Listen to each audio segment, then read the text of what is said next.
Hello sa inyo mga kasari. Happy Sunday po sa inyong lahat. Welcome back to my YouTube channel. And for today's video is about sari-sari store, guys. So hindi ko alam kung ano yung magiging title nito.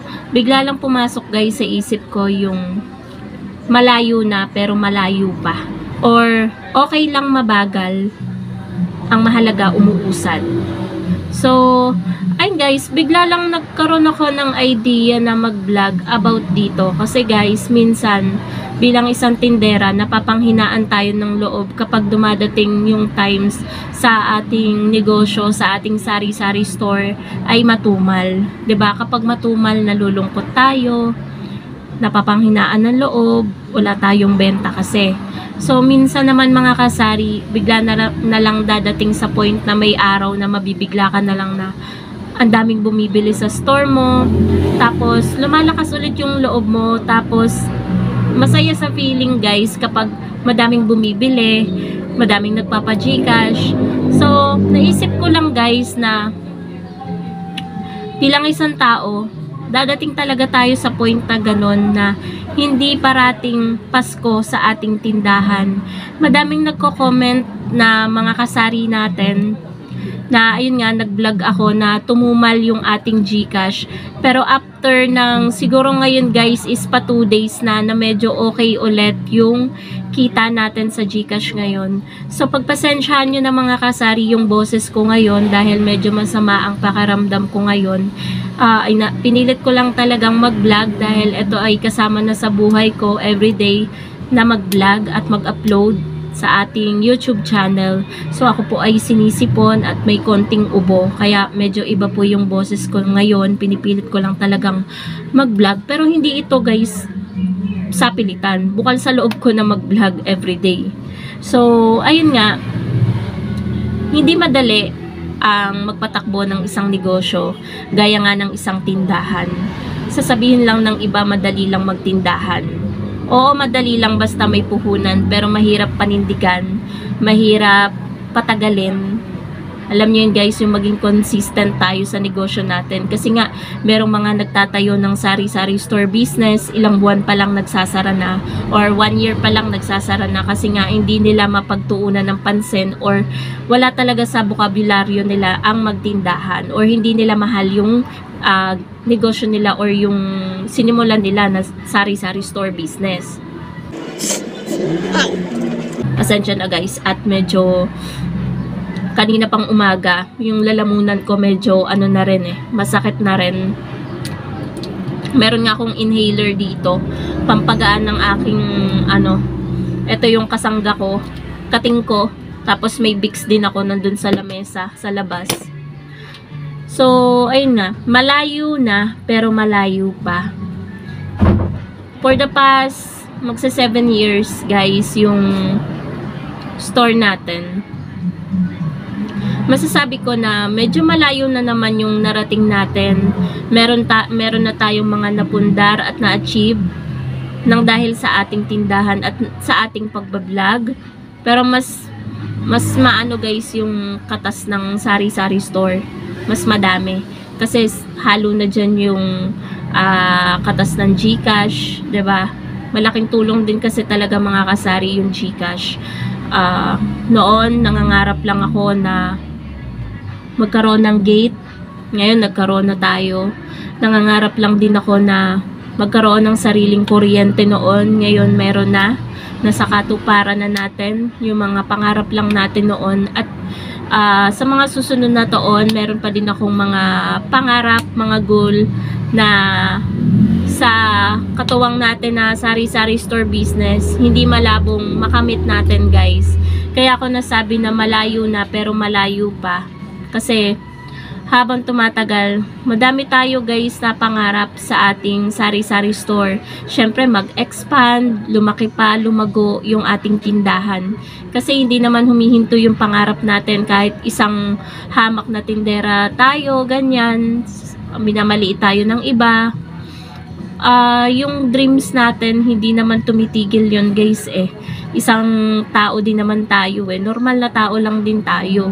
Meron nag-iisip na mapera tayo, hindi tayo nauubusan, pero yung pera talaga natin is pang-ikot lang sa mga paninda. Isipin nila madami tayong pera, pero magkano lang katiting lang yung sa atin dyan, yung tinutubo natin. Kaya huwag kayong ganyan. Huwag nyo isipin na mapepera kaming mga dami naming expenses, dami binabayaran. So, kung ito lang yung main source of income, huwag na kayong magtangkang mangutang. So, yun lang guys. At ayun nga po mga kasari, bilang isang tindera, dumadating sa point din na tayo, yung kumbaga panghihinaan tayo ng loob kapag nagkaroon tayo ng mga kakumpetensya na ayun nga, ginaya yung mga meron tayo sa sari-sari store natin, naapektuhan yung sales natin, or ayun nga, gaya nga nang na-share ko sa inyo guys na tumumal yung aking GCash.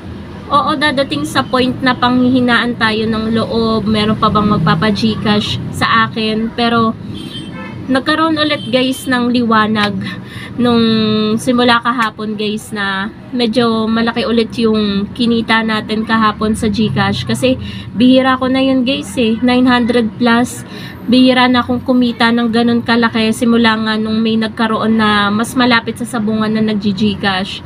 At talaga namang mapera dahil may restaurant pa sila dyan sa may malapit sa sabungan, tapos sinabayan pa nila ng GCash.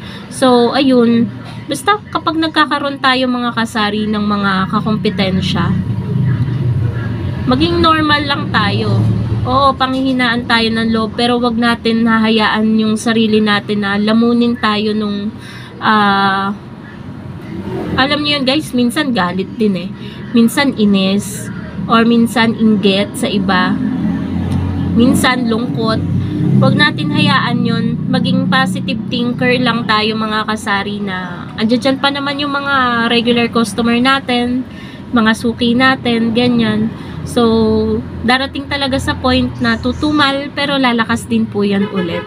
So, ganun na lang guys yung naging pananaw ko sa aking pagsasari-sari store, sa aking negosyo. Tulad nga kahapon, at madaming bumibili, hindi lang nagpapa-GCash, malakas din ang sigarilyo, pati alak kahapon. So, kung hindi ako nagsara ng maaga, siguro kikita pa ako ng mas malaki pa. Pero iniisip ko din guys yung health ko, kasi nga medyo masama na yung pakiramdam ko kahapon pa. Sabi ko, magpapahinga na ako ng maaga, kasi naman bago ako mag-close, may nag-cash out ng 10,300. So sabi ko, okay na to, magsasara na ako. Pero buti may inasikaso pa ako dito, pero kung nakapagsara ako, hindi ako maaabutan nung nag-cash out na yun. So, para sa akin talaga yung kita na 210 na charge doon sa 10,300. So, ayun, very thankful ako mga kasari. And siguro din sa sipag din natin at sa tiyaga na isinama since nung nag-start tayong magtindahan. Hindi naman tatagal yung tindahan natin kung wala tayong sipag at tiyaga Kasi yun na lang yung kalaban natin dun yung parang pinakabala natin sa ating sari-sari store business para hindi tayo huminto. Yung magkaroon tayo ng sipag at tiyaga at syempre goal sa buhay. Kasi kung wala naman tayong goal, parang I think tatama rin tayo sa araw-araw na pagtitinda natin, kasi nga wala tayong gustong ma-achieve. Basta ka lang nagtitinda, ganyan. So, ayun. Yun lang yung vlog natin, guys. Ito is very inspirational vlog, guys, sa mga tao or sari-sari store owner na napanghihinaan ng loob. Na, ayun nga, kahit simple lang yung sari-sari store natin, ayun guys, wag nating i-down yung sarili natin. Kahit sinasabi ng iba or ramdam mo naman sa sarili mo na yung iba, ang tingin sa'yo ng ibang customer is mababa ka lang kasi isang hamak ka lang na tindera. Wag mong isipin yan. Dahil bilang isang tindera, ang ambag natin sa lipunan is malaki. Kasi nakakatulong tayo sa mga kapitbahay natin, sa ibang tao na nagbabudget, na nakakapagtinda tayo ng tingi-tingi, nakakatulong tayo, malaki yung naitutulong natin sa kanila. Kaya ayun guys, malaki din ang naitutulong nila sa atin. Kaya wag nating i-down yung sarili natin as a sari-sari store owner. Kaya ako nasabi mga kasari na malayo na, pero malayo pa. Kasi madaming, hindi lang ako, madaming yumaman sa pagsasari-sari store, nagkaroon ng ibang branch ng kanilang tindahan hanggang sa naipagawa nila paunti-unti yung bahay nila. So, ayun guys, dito ko na rin tatapusin ang aking vlog for today. Sana guys, kahit medyo simple vlog lang yung atake natin ngayon, is nagustuhan nyo yung vlog natin. Bali, later, kapag hindi umulan, yayakagin ko mga kasari si partner para mamili. Naglista na rin ako dito. Kasi ngayon, kasi medyo malakas yung tindahan natin ngayon, halos araw-araw kaming namimili ni partner. Halos araw-araw din kasing may ubos. Pero at least kahit pa paano yung benta natin sa araw-araw, yun yung napapangbili natin mga kasari ng panibagong paninda. So, yun lang guys, wag susuko, fight lang. So, yun lang guys, bye! Happy Sunday!